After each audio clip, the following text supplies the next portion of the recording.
Okay, so now we've got, this says Drok, D-R-O-K, as you can see. We can actually turn it, there we go.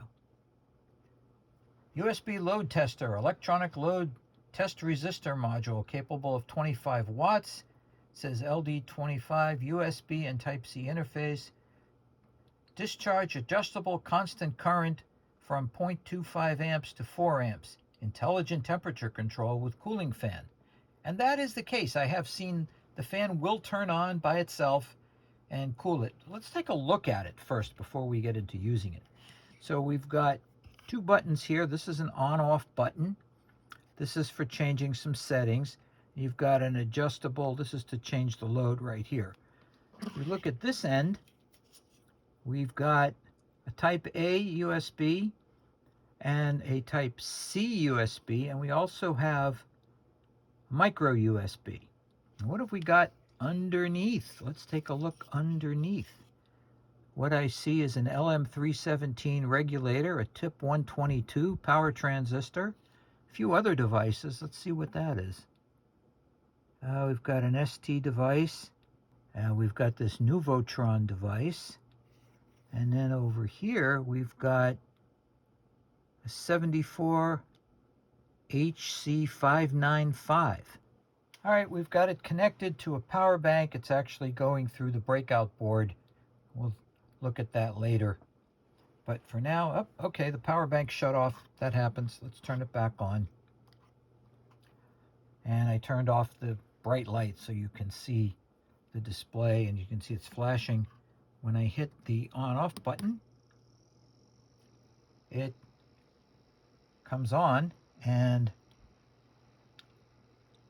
guess what? The fan is spinning right now. So at 2 amps, that's enough to make it turn on. So let's adjust that down and see what it does. Then we'll adjust it up, but for now, let's adjust it down. Let's adjust. Okay, there you can see the fan cut off. It's at 1.8 amps. I guess it cooled enough to keep it happy. And let's crank it up now and see what happens when we crank it up.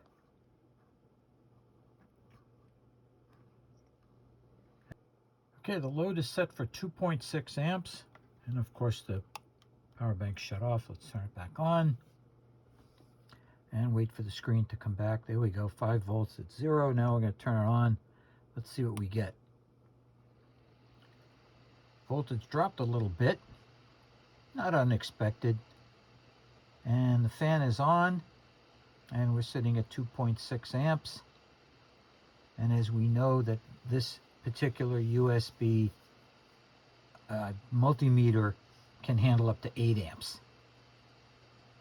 So let's crank it up. Let's crank it up. We'll go the load can go to 4 amps.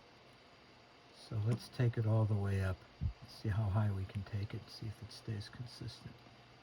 2.92, 2.94. I'm happy with that. And the load is, the voltage is staying pretty constant at 4.8. So we're up at now. You can see we're getting close to 4 amps. Let's see what happens if we go all the way to 4 amps.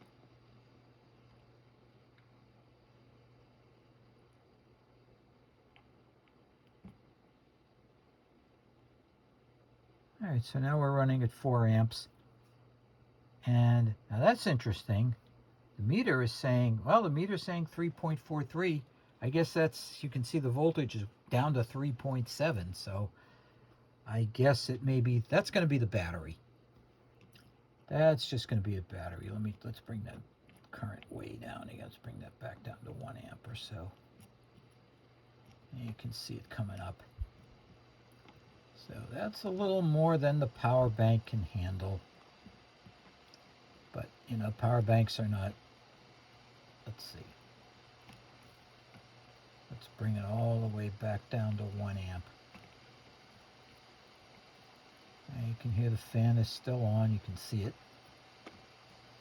That's where 2 amps. I'm going to bring it all the way down to 1 amp. Okay, fan shut off. And And the voltage has come back up to 5 volts. You don't get much of a turn on this. There we go. There's 1 amp, about 1 amp.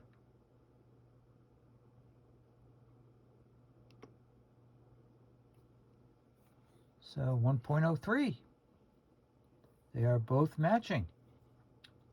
Well, that's pretty good. It's good when you see the same reading on 2 different displays. It gives you some confidence that they're both working. So that's the load. It's a load. It does what it needs to do. Again, it's got Type A, Type C, and micro USB plugs. And there's some settings. Let's see if we can do something with those settings now. What's the setting? Let's push the settings button. It says point. It's hard to see on my phone, but there we go. 0.5, so it's okay. 5 watts, I'd expect that. 5 volts at 1 amp, 5 watts. So that's power. What else do we get? 4.9 U. And 1.03 amps.